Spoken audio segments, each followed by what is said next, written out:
The China clay landscape is actually a granite landscape. If it hadn't been for the industry, it would have been remarkably like Bodmin Moor and West Penwith, with tors and downs and heathland and rough grassland. But it would have been an upland area that would have been grazed in common by all the farmers around, and that's how it would have continued probably from the Neolithic period, about 4000 BC, right through to the 18th century, which was when China clay was discovered.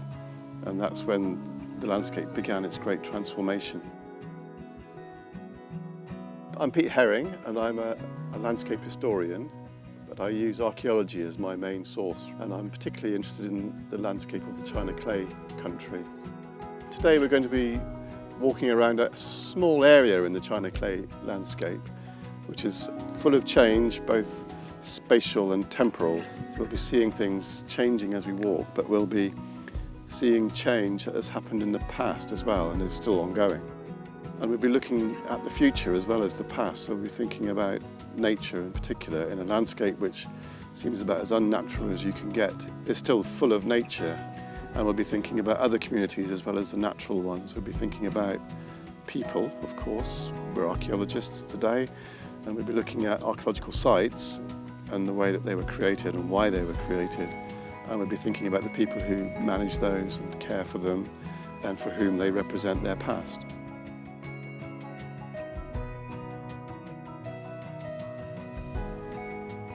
So we're starting here at Blackpool. Blackpool Pit is one of the largest of the China clay pits in the clay country. You might glance at it and see it as a late 20th century massive China clay works. But it's actually the final stage of China clay workings, and if we were to unpick this landscape, we would see that it's a conglomeration of about 5 earlier clay works, all with different names, probably all with different owners and different economies, but which have merged into Blackpool Pit. And they've eaten the land around them. Before there was a pit, there was a downland, Bungalow Common, and on that downland there were remains of agricultural use of the landscape. There were pasture boundaries from the post-medieval and medieval periods, the last 500 or 600 years. And before that there were Bronze Age barrows and probably Bronze Age field systems as well and settlements. And there may have been monuments as well, like stone circles, standing stones. On Watch Hill there were barrows that were still there in the 1970s, by which time archaeologists intervened when there was destruction. One of those cairns was excavated completely and gave us an amazingly rich story of Bronze Age ritual and ceremony.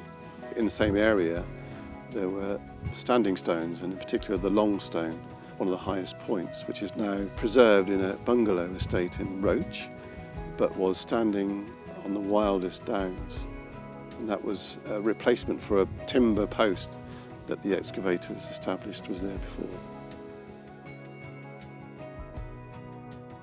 Blackpool is also an example of very rapid change, because the expansion of those several smaller clay works into the single pit took place in the second half of the 20th century. For local people who knew the place before the pit, it's hard to believe it wasn't traumatic, in the sense that a loved place had suddenly been erased and replaced by something absolutely different. And then you've got another sudden change, which is its closure when it was the workplace for dozens of men mainly, but their jobs would have ended and the noise and the activity of Blackpool just stopped, and then there was a rapid flooding of the pit, the transformation of a working place into a very peaceful place.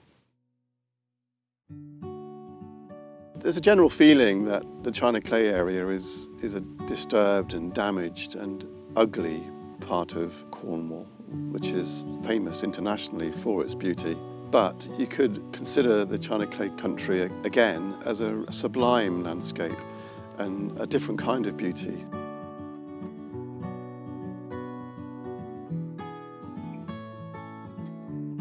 We're heading westwards towards Foxhole, and we're going across a gently sloping downland. It's now the site of Gainsborough Park, which is a modern settlement. It houses a large number of people, and we must remember that this is a very heavily populated rural part of Cornwall because of the industry. This is the part of the walk where we'll see fields that are now covered in rough vegetation, but which would have been farmed properly. And we'll pass a couple of smallholding farmsteads. They indicate that what is a marginal landscape was farmed, and the pressure for farming came from the industry. So the smallholdings were occupied by the clay workers or tin miners. So it would have been the women and the children in particular who would have been making the most of a marginal landscape and transforming it in a much more gentle way than the clay industry did, but still transforming it from rough common to small fields.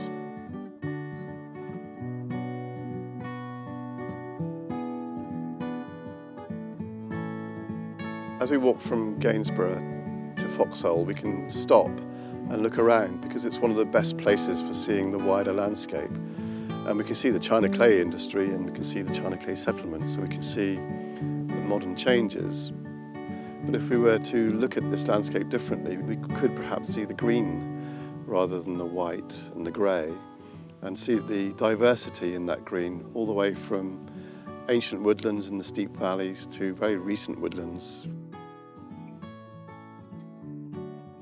So one of the things that we wanted to talk about today was distinctiveness. What makes Cornwall, Cornwall, or what makes the clay country, and what makes one part of the clay country different from another.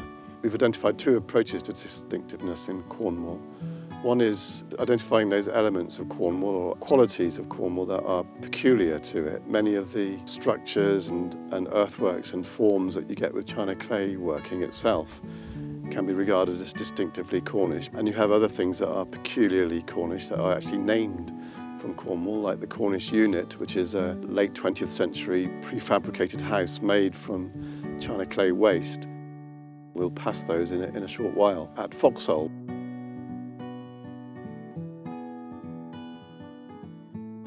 So those are the particular things, but it's also important for local people that we celebrate what is typical of Cornwall. If you start thinking about other aspects of Cornwall that are typical, all the way from its weather to the ways that people do things that are typically Cornish. And one of the ways they behave is by being very proud of their immediate localities, and the communities are very proudly of Foxhole or of Nanpian, and rivalries develop. It's one of the typical things of being Cornish is that your part of Cornwall is even more special than the next one. So the distinctiveness theme that we've just been talking about applies most vividly to today, but we can also see it as archaeologists in the prehistoric period.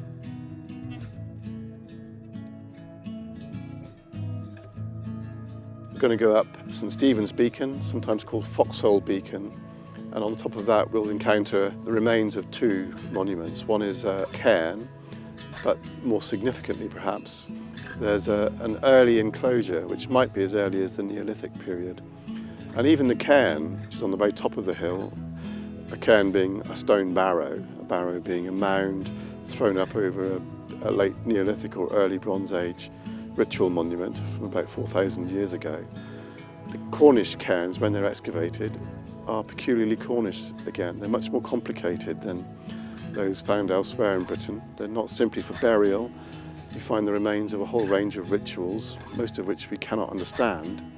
So one of the cairns that has been excavated was on Watch Hill, which we saw when we were at Blackpool. Henrietta Miles excavated that very carefully and has shown there are at least a dozen major phases in its development, and those included clearing away or tidying up a natural tor or an outcrop of granite, building two enclosures in succession around it, making entrances from the outside world into those enclosures, which were probably sacred ground. And then after the rituals had ceased, which may have gone on for 200 or 300 years, they threw up the cairn, but they didn't just chuck up a pile of stones. They built the cairn in a series of stages again, and those included laying down layers of black turf and then covering that with white and then yellow clay, and then covering that white clay with more dark turf. So you had periods when the mound would have been dark, would have been a strong silhouette, and you had periods when it was bright, and that would have shone out in the landscape as a really distinctive feature. So they were thinking, it seems, about the way that things looked. They were interested in aesthetics, we would say, but they were probably aesthetics that had meaning and were to do with the qualities of the place. And as you know, clay is the fundamental distinguishing feature of the China clay area today, but it may have been recognised as peculiar even back in the Neolithic period in the Bronze Age, and they were celebrating the clayiness of this world by making a clay cupboard and a clay looking mound. And now we're going to start the return part of our walk.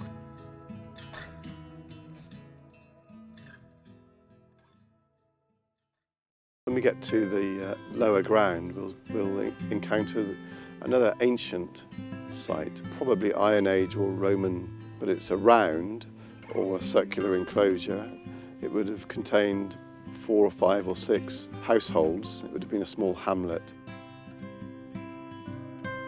One of the things that we're looking at today is the diversity in the natural environment. There's the natural heathland and woodland that we've seen before, but there's also modern natural environment, and some of that is being deliberately introduced, much of it by the China Clay Company, Imerys, who are rewilding the places that they're finished with, and they'll plant and they'll encourage a new wilderness.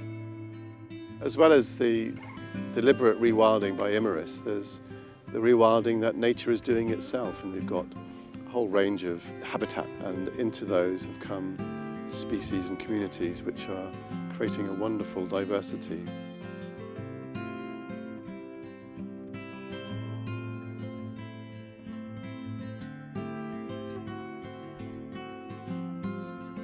So the next part of our walk is going up from Gunnamaris, where Jack Clemmo the poet lived, and then we get lovely views into the old dressing floors and the processing plants of Drinwick. Looking at the dressing floors and the way that they're not entirely functional, that people did care about the way they looked. It was where they went to work every day, and it was what was on display to those people who were coming to their workplaces, possible customers or investors and so on.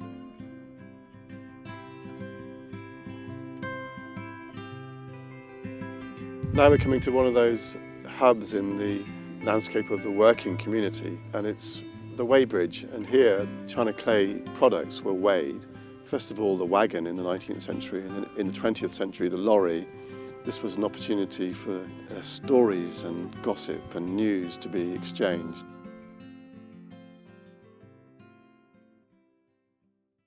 So now we're coming into Nan Pian. Nan Pian has got a high street, effectively, and it's like a town centre with a series of amenities. We'll pass the primary school with boys and the girls' sides, and then there was what seems to have been a village hall or a town hall, you could say, and then a church, which was originally a mission room for the parish of St Stephen's, because we're at the far northern end of the parish. The church is at the southern end, and it was a very long way to go for your Sunday service.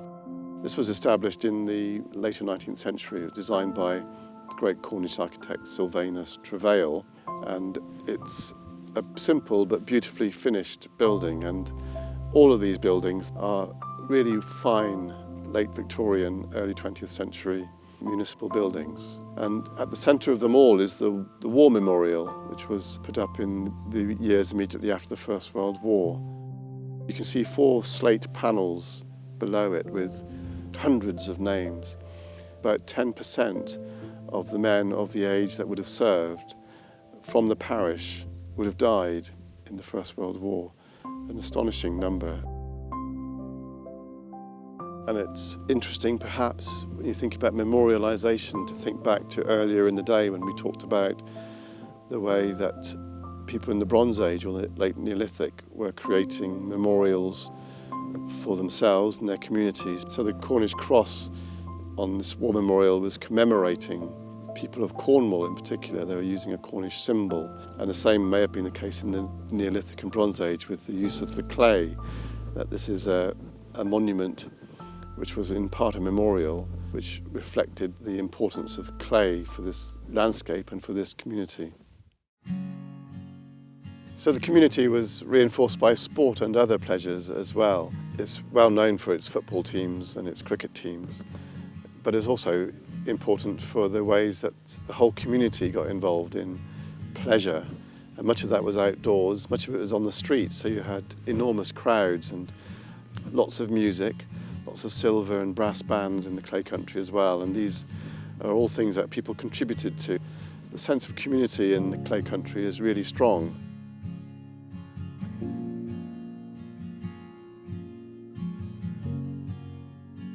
So we're nearing the end now. We're climbing up from Nanpian up to Old Pound. Old Pound is important for various reasons, but in terms of modern day landscape, it's got a really lovely example of a Bible Christian chapel. Bible Christians were one of the many branches of non-conformity in Methodism in Cornwall in the 19th century. They were actually established near the China Clay area. They would have been places with large congregations, but also as a Methodist community. And one of the things that we've been thinking about today is different perceptions of this place. So we've, I hope, turned a landscape which was perhaps in your mind a working, unattractive landscape into one that's much more beautiful, much more diverse and much more interesting, but also one where we can see that people led full and enjoyable lives as well. And that would extend right through from the way they worked with each other, but also through the way they enjoyed themselves on the sports fields and on the great days of festivities, but also every Sunday in the chapel.